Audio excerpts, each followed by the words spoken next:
നമസ്കാരം.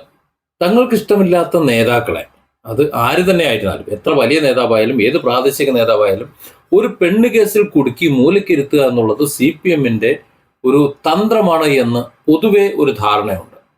മിക്കവാറുമൊക്കെ അത്തരത്തിലൊരു ധാരണ ശരിയാണ് എന്ന് നമുക്കൊക്കെ തോന്നിയിട്ടുമുണ്ട്. അത് സുരേഷ് ഗോപി മുതൽ ഇങ്ങോട്ട് രാഹുൽ മാങ്കൂട്ടം വരെ, ഇതിനിടയിൽ വേറെ പലരുമുണ്ട്, പലരൊക്കെ ചീറ്റിപ്പോയിട്ടുണ്ട് പലതും. എന്നാൽ രാഹുൽ മാങ്കൂട്ടത്തിൻ്റെ അടക്കം ചീറ്റിപ്പോയി. കുറച്ച് തെളിവുകൾ അടക്കം കൊണ്ടുവന്നിട്ടും അത് ചീറ്റിപ്പോയി. ഒരു സർക്കാർ സംവിധാനം മുഴുവൻ പരാതിക്കാരെ അന്വേഷിച്ച് നടന്നിട്ടും ചീറ്റിപ്പോയി. കാരണം അവർക്ക് മനസ്സിലായി ഇത് ഒരു നടക്കി പോകുന്നതല്ല എന്ന്. അതായത് കള്ളത്തെളിവുകൾ കൊണ്ടൊരു ഒരു വ്യക്തിയെ നശിപ്പിക്കാൻ ഇറങ്ങിക്കഴിഞ്ഞാൽ ക്ഷണികമായുള്ള ഒരു വിജയം മാത്രമേ ഉണ്ടാവുള്ളൂ. അന്തിമമായി അത് മണ്ടയ്ക്ക് നല്ലൊരു തിരിച്ചടി കിട്ടുമെന്നും ബോധ്യപ്പെട്ടപ്പോൾ ഈ ഇരകൾ ചമഞ്ഞ് പുറത്തിറങ്ങിയവർ പിന്നീട് മിണ്ടാതായി എന്നുള്ളതാണ് വസ്തുത.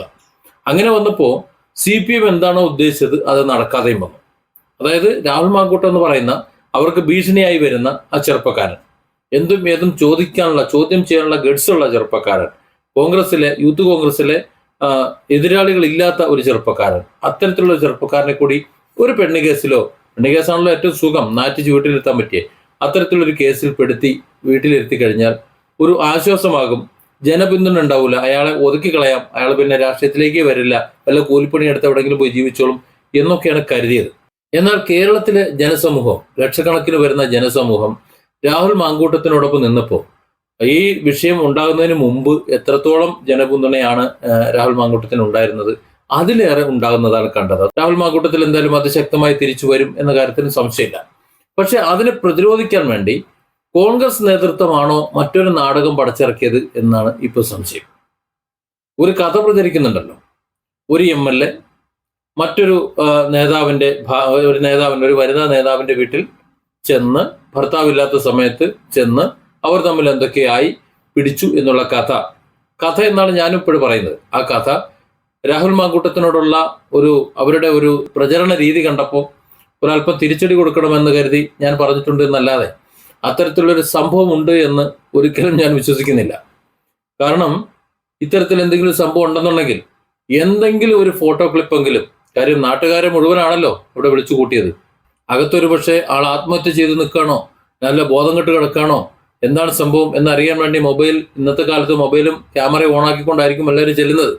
അപ്പോൾ അത്രയും ആൾക്കാരുടെ മുന്നിൽ വെച്ച് അത്തരത്തിലൊരു സംഭവം നടക്കുമ്പോൾ ആരെങ്കിലുമൊക്കെ ദൃശ്യങ്ങൾ പകർത്തിയിട്ടുണ്ടാവും. ആ പകർത്തിയ ദൃശ്യങ്ങൾ ഏതെങ്കിലുമൊക്കെ വഴി പുറത്ത് ഇന്ന് സോഷ്യൽ മീഡിയ പേജുകളിലൊക്കെ നിറഞ്ഞേനെ, ഇല്ലെങ്കിൽ നിറഞ്ഞു എന്നെങ്കിലും പറയുമെങ്കിലും ചെയ്തേനെ, അതാരും കണ്ടില്ല എന്നുണ്ടെങ്കിലും. പക്ഷെ അത്തരത്തിലുള്ള യാതൊന്നും തന്നെ കണ്ടില്ല. കാരണം ഈ കാലമാണ്, എത്ര തന്നെ മൂടി വെച്ചാലും ദൃശ്യങ്ങൾ പുറത്തു വരുന്ന ഒരു കാലമാണ്. ആ ഒരു കാലത്ത് ഒരു ഫോട്ടോ പോലും പുറത്തു വരുന്നില്ല എന്നതുകൊണ്ട് ആണ് എനിക്കതിൽ വിശ്വസിക്കാൻ ഒരു പ്രയാസം. പിന്നെ രാഹുലിനെ പഞ്ഞിക്കിട്ടതിനുള്ളൊരു കലിപ്പ് ഞാൻ തീർത്തിട്ടുണ്ട്, സത്യമാണ്. CPM-ന്റെ ഏതോ ഒരു വനിതാ നേതാവും ഒരു MLA-യും കൂടി ഇത്തരത്തിൽ നടത്തിയിട്ടുള്ള അനാശാസ്യം, ആ അനാശാസ്യത്തെ അവരുടെ ആശാസ്യമാണ്, ആ ആശാസ്യത്തിൽ പങ്കു ചേർത്തുകൊണ്ട് ആ വനിത ഒരു വ്യക്തിയാണ്, ഇന്ന ആളാണ് എന്ന് പറഞ്ഞുകൊണ്ടൊരു പ്രചരണം അഴിച്ചുവിട്ടത് ഒരല്പം കടുത്ത കൈയായിപ്പോയി എന്നാണ് എനിക്ക് പറയാനുള്ളത്.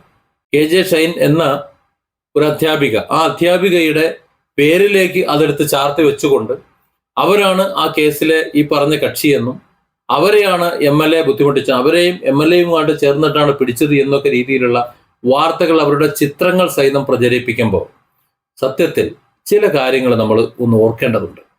രാഹുൽ മാങ്കൂട്ടത്തിനെ എന്തുകൊണ്ടാണ് ജനങ്ങൾ സപ്പോർട്ട് ചെയ്തത്? രാഹുൽ മാങ്കൂട്ടത്തിൻ്റെ അമ്മയെക്കുറിച്ച്, രാഹുലിൻ്റെ കുടുംബത്തെക്കുറിച്ച്, മറ്റുള്ള സഹോദരങ്ങളെക്കുറിച്ചൊക്കെ, അതായത് അദ്ദേഹത്തിൻ്റെ സുഹൃത്തുക്കളെക്കുറിച്ച്, ഈ ബന്ധങ്ങളിലുള്ളവർ, അവരുടെ ഇഷ്ടക്കാരായിട്ടുള്ള അടുത്ത് നിൽക്കുന്നവർ, അവർക്ക് ഈ ആരോപണം ഏൽക്കുന്ന ആഘാതമുണ്ടല്ലോ, അത് വളരെ വലുതായിരിക്കും. അതുപോലെ തന്നെയാണ് ഈ ഷൈൻ ടീച്ചറെ സംബന്ധിച്ചിടത്തോളം ഉണ്ടാകുന്നത്. അവർക്ക് മക്കളുണ്ടാകാം, ആ മക്കൾക്ക് ഒരുപക്ഷെ കുട്ടികളുണ്ടാകും, അതിനോളം പ്രായമുണ്ട് എന്നാണ് ഞാൻ മനസ്സിലാക്കുന്നത്. ആ മക്കളുടെ മനസ്സുണ്ട്, ആ ഭർത്താവുണ്ട്, അവരുടെ കുടുംബാംഗങ്ങളുണ്ട്, ഈ ടീച്ചറുടെ കുടുംബാംഗങ്ങളുണ്ട്, അവരുടെ സുഹൃത്തുക്കളുണ്ട്, അവർ നിത്യം ഇടപെട്ടുകൊണ്ടിരിക്കുന്ന അവരുടെ ചുറ്റുവട്ടത്തുള്ളവരുണ്ട്. ഇത്തരത്തിലൊരു വലിയ സമൂഹമുണ്ട്. ആ സമൂഹത്തിന്റെ മുന്നിൽ ഇത്തരത്തിലൊരു കഥ പേര് നിൽക്കുക എന്ന് പറഞ്ഞാൽ അത് അത്ര സുഖമുള്ള പരിപാടിയൊന്നുമല്ല. അത് രാഹുൽ മാങ്കൂട്ടമായാലും ഷൈൻ ടീച്ചറായാലും എല്ലാവരെയും ഞാനൊരുപോലെയാണ് കാണുന്നത്. ഒരിക്കലും അത് എടുത്ത് തലയിൽ വെച്ചു കൊടുത്തത് രാഹുൽ മാങ്കൂട്ടം എന്ന് പറയുന്ന ആ ചെറുപ്പക്കാരനെ തൂക്കം ഒപ്പിക്കാൻ വേണ്ടി ഏതെങ്കിലും കോൺഗ്രസ് നേതൃത്വം എടുത്ത് വെച്ചു കൊടുത്താണെന്നുണ്ടെങ്കിൽ അത് ശരിയാണെന്നുള്ളൊരു കാഴ്ചപ്പാട് എനിക്കില്ല. അത് തെറ്റാണ്, പൂർണ്ണമായും തെറ്റാണ്. കേട്ടാലറയ്ക്കുന്ന വാഗ്ധോരണികൾ കൊണ്ടുള്ള പ്രചരണങ്ങളാണ്. എന്തിന്റെ അടിസ്ഥാനത്തിലാണ് അവർ അത് പ്രചരിപ്പിച്ചത്? എന്തിന്റെ അടിസ്ഥാനത്തിലാണ്? എന്തെങ്കിലും തെളിവ് കിട്ടിയിട്ടാണോ? ആരെങ്കിലും കണ്ടിട്ടാണോ? ഈ ടീച്ചറാണ് ഇതിൽ ബന്ധപ്പെട്ട കഥയിലെ നായിക എന്ന് അവരെങ്ങനെയാണ് മനസ്സിലാക്കിയത്? ഒരു കാരണം ഉണ്ടാവുമല്ലോ. കാള പറ്റൂ എന്ന് കേൾക്കുമ്പോൾ കയറെടുക്കുന്ന ഒരു പ്രവണത ശരിയല്ല. ഇത്തരത്തിൽ അപവാദങ്ങൾ പടച്ചുവിടുമ്പോൾ അവർക്കും ഒരു കുടുംബമുണ്ട്, അവർക്കും ഒരു സാമൂഹ്യ ജീവിതമുണ്ട്, അവർക്ക് കുട്ടികളുണ്ട്, അവരുടെ ബന്ധുക്കളുണ്ട്, അവരുമായി അവർക്ക് ഒരുമിച്ച് വീണ്ടും ഇടകലർന്ന് ജീവിക്കേണ്ടതുണ്ട്. ഇതൊക്കെ ഒന്ന് ചിന്തിക്കണ്ടേ? കേവല രാഷ്ട്രീയ ബോധത്തിന് വേണ്ടി, കേവല രാഷ്ട്രീയ ലാഭത്തിന് വേണ്ടി ആരെങ്കിലുമൊക്കെ തകർക്കാൻ ശ്രമിക്കുമ്പോൾ തകർന്നു പോകുന്നത് ഒരു ജീവിതമാണ് എന്ന് ചിന്തിക്കട്ടെ. ഇവിടെ പക്ഷേ രാഹുൽ മാങ്കൂട്ടത്തിന് മാതൃകയാകേണ്ടത് ഈ ടീച്ചറും അവരുടെ ഹസ്ബൻഡുമാണ്, ഭർത്താവുമാണ്. ഇത്തരത്തിലൊരു വലിയൊരു അപവാദം ആ ടീച്ചറെയും ആ ഹസ്ബൻഡിനെയും പിന്തുടരുമ്പോൾ, അല്ലെങ്കിൽ അവരുടെ മണ്ടയിലെടുത്ത് ചാർത്തി വെച്ചു കൊടുക്കുമ്പോൾ അവരതും കേട്ടുകൊണ്ട് മിണ്ടാതെ രാഹുൽ മാങ്കൂട്ടം ചെയ്ത പോലെ കഥകടച്ച് വീട്ടിലിരുന്നില്ല, അതിൻ്റെ ഉള്ളിലിരുന്ന് കഥകടച്ചിരുന്നില്ല. തൊട്ടടുത്ത നിമിഷം അവർ പ്രതികരിച്ചു. അവർ പ്രതികരിക്കാൻ ഇറങ്ങി. അവരാണ് ഈ കഥയിലെ കഥാപാത്രങ്ങൾ എന്ന നിലയിൽ അവരുടെ ചിത്രം വെച്ച് പ്രചരിപ്പിച്ച മുഴുവൻ ആൾക്കാർക്കെതിരെയും അവർ നിയമ നടപടി എടുക്കുമെന്നാണ് പറയുന്നത്. അതാണ് വേണ്ടത്. അവരെ മോശം വ്യക്തികളാക്കി ചിത്രീകരിച്ചിട്ടുള്ള ഇത്തരത്തിലുള്ള വൃത്തികെട്ട കേസുകളിൽ പങ്കാളികളാണ് എന്ന് സമർത്ഥിക്കാൻ ആര് പരിശ്രമിച്ചിട്ടുണ്ടെങ്കിലും അവരൊക്കെ നിയമത്തിന് വിധേയരാകണം എന്നതാണ് എൻ്റെ നിലപാട്. ഒരിക്കലും അങ്ങനെ പറയാൻ പാടില്ല. ഈ രാഹുൽ മാങ്കൂട്ടത്തിലും അതായിരുന്നു ചെയ്യേണ്ടിയിരുന്നത്. കോൺഗ്രസിൽ നിന്ന് അവർ പുറത്താക്കി. അതുപോലെ അവരുടെ യൂത്ത് കോൺഗ്രസിന്റെ പ്രസിഡന്റ് സ്ഥാനം അവരെ എടുത്തു കളഞ്ഞു.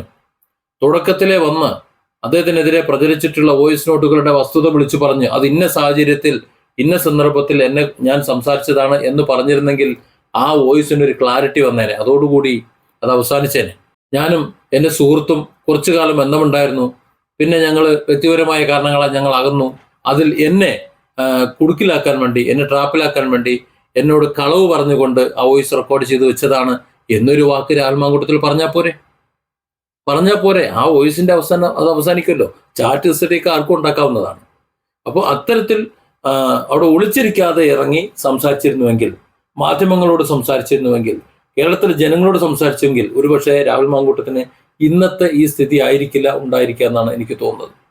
ഇവിടെ CPM-ന്റെ ഈ പ്രവർത്തകർ, ടീച്ചറും അതുപോലെ അവരുടെ ഭർത്താവും എടുത്തിട്ടുള്ള ആ ഒരു നിലപാട്, ആ നിലപാട് ഒരു മാതൃകയാക്കണമെന്നല്ല പറയുന്നത്. കാരണം എന്തെങ്കിലുമൊക്കെ ആരോപണങ്ങൾ വരുമ്പോൾ ആ ആരോപണങ്ങളിൽ കേട്ട് പേടിച്ച് നിലവിളിച്ച് കഥകടച്ചിരിക്കലല്ല അതിൻ്റെ ഒരു പ്രതിരോധം എന്ന് പറയുന്നത്.